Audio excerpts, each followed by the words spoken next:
Bom, pessoal, vamos dar continuidade aqui. Eu troquei o gravador de tela e tentei dar uma mexida também na parte de áudio. Espero ter melhorado para vocês aí. Bom, nós paramos então vendo que quando eu quero fazer uma consulta um pouco mais elaborada, é necessário então que eu comece a utilizar na parte do meu front mais de uma tabela, porque geralmente as informações elas vão estar em tabelas distintas, né? E aí nós vimos também que na medida em que eu coloco duas tabelas, certo? Faço o chamado produto cartesiano, lixo é gerado, né? E aí então eu tenho que colocar um filtro aqui. Por exemplo, imaginem que eu não vou colocar o filtro, tá? Então olha aqui, eu vou tirar o filtro, certo? Estou tirando o filtro aqui e vou mandar exibir todas as informações, tá? Então reparem, eu deixei um select asterisco, from livro, vírgula, editora, ou seja, ele vai combinar todos os livros com todas as editoras e ainda não vai pegar somente o título, o livro de título Brida, tá? Então olha aqui, ele executou, olha o que foi retornado então, né, gente? Ele pegou Brida e combinou com cada uma das nossas 5 editoras aqui, certo? E quando eu falo no lixo que é gerado, repare, na primeira linha ele está dizendo que o Brida foi publicado pela editora de código 4 e ele está associando com a editora de código 1. Depois está associando com a editora de código 2, 3, 4 e 5, sucessivamente. Reparem que destas 5 linhas que foram geradas, apenas a 4 aqui, ó, é uma linha, digamos assim, consistente, ó, onde a chave estrangeira, código editora, está sendo igualada à chave primária de código editora da tabela editora, certo? Então, o SGB dele não tem como adivinhar isso, gente. A gente tem que informar para ele. E aonde que isso é informado? Utilizando o filtro, tá? O filtro aqui. Então, eu vou dizer que livro.codeeditora, ou seja, esta coluna aqui, tem que ser igual a editora.codeeditora, ou seja, esta coluna aqui. Então, os campos onde isso aqui der igual, ou seja, der verdade, vai ser o que será selecionado. Então, reparem que somente esta linha aqui será a linha selecionada, ou seja, a linha que tem a informação consistente, certo? Tá? Então eu vou ter que fazer isso cada vez que eu utilizar mais de uma tabela.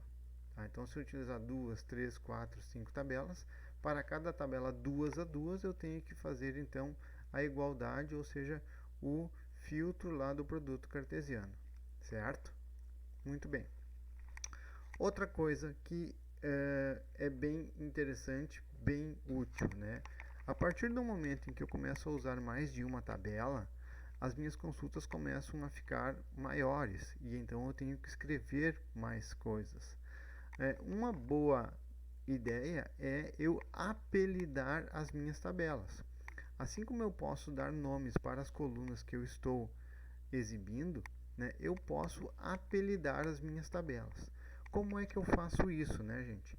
Basta eu, dentro do meu from, eu escrevo o nome da tabela e eu vou dar um apelido, né? Quando eu estou dando um apelido, e o meu objetivo é escrever menos, eu vou então usar o que?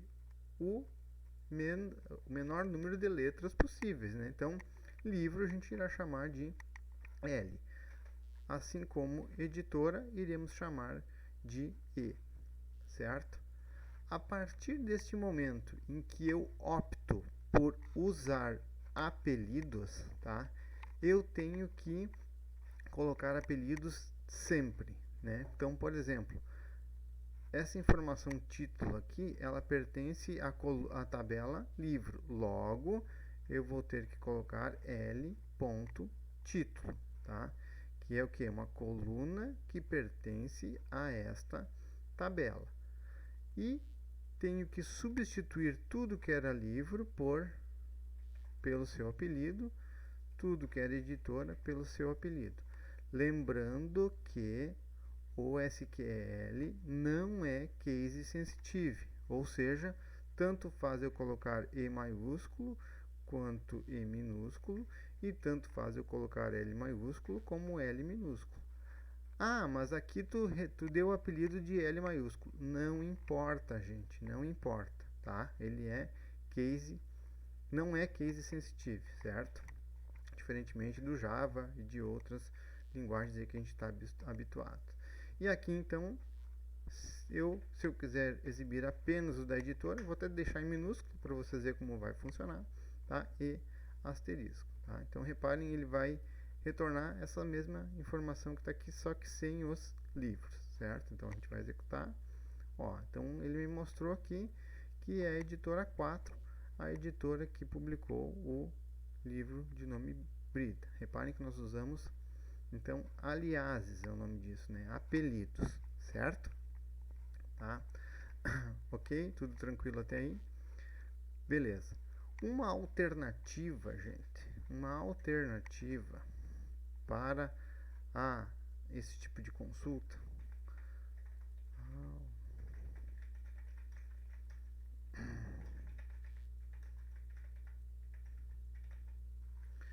Tá? Uma alternativa para o produto cartesiano, por quê? Porque quando nós estudamos álgebra lá, nós vimos que o produto cartesiano ele é a operação mais custosa, certo? Ele faz a combinação de todos com todos para só então depois a gente aplicar os filtros.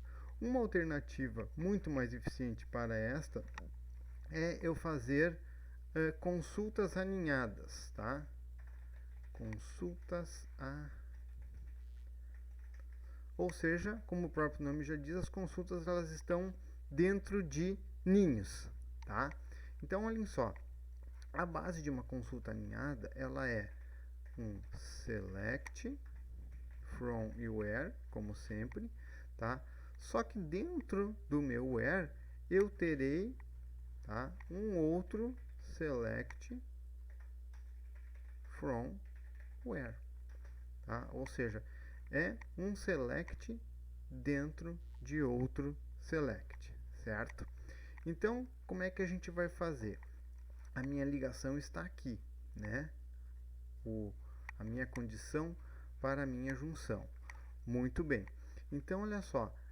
Quem que tem a chave estrangeira? No nosso caso aqui é livro. Então, eu vou colocar a minha tabela livro aqui, certo? Aqui eu vou dizer que o título tem que ser igual a Brida, certo? Então, eu uso essa mesma ideia. E que informações que eu quero do livro? Eu não quero informação nenhuma, eu só quero trazer para a parte da consulta justamente o código, tá? Então, o que eu vou mostrar aqui? Eu vou mostrar o código da editora, certo? Na consulta de cima, reparem que aqui eu não preciso usar apelidos, né? Eu estou trabalhando só com uma tabela, ok? Na coluna de cima, eu tenho que colocar aqui um critério de igualdade, certo? Então, o que eu vou colocar aqui? Eu vou dizer que o código editora, ele tem que ser igual a esse código editora aqui, tá? From editora e vou selecionar tudo. Muito bem. Então, a princípio, essa seria a nossa ideia inicial, tá? E para este caso, isso aqui vai funcionar, tá? Para o nosso caso aqui. Mas, gente, vamos pensar o seguinte: título igual a Brida, certo? Não pode ter mais de um livro com esse título aqui? A resposta é sim, poderia, né? Então, nesse caso, quando eu executasse essa consulta, poderia retornar um conjunto com mais de uma linha, certo? Então, quando isso acontece, imagine que aqui eu tenho mais de uma linha no meu retorno. Quando eu vou fazer uma igualdade de um valor comparado com um conjunto de valores, vai ocasionar um erro, ok? Então, para que esse erro não aconteça, E quando a gente utilizar subconsultas, não se deve, tá? Não se deve colocar o igualdade, mas sim o operador in, tá? Que é um operador da teoria dos conjuntos. Com este operador aqui, eu garanto, independente de quantos forem os resultados produzidos por essa consulta, eu vou garantir, tá, que ele não dará erro, certo? Então vamos executar aqui, tá? Tem que produzir o mesmo daqui de baixo, ó. Então reparem, foi produzido a mesma coisa, certo? Alex, eu posso usar então esse daqui muito mais eficiente, né? Por quê? Porque ele não fez o produto cartesiano. Ele não combinou todas com todas, né? Então é só vantagem, certo? Posso usar esse cara aqui sempre que eu quiser. O que vocês acham? A resposta é não, né, gente? Não. Por quê? Porque eu só vou usar essa estratégia aqui quando eu quiser informações somente da consulta mais externa, tá? Se eu quiser alguma informação da consulta mais interna, eu não tenho como obter, tá? Porque foi perdido. Eu só consigo trazer, digamos assim, para a consulta externa uma única informação, que será a informação que eu irei usar para fazer a ligação da PK com a FK. Entenderam? Então, eu somente consigo utilizar consultas alinhadas quando a minha informação de retorno, a parte do meu select, dizer respeito somente à tabela mais externa, certo? Muito bem, eu vou ficando por aqui para não alongar o vídeo e voltaremos.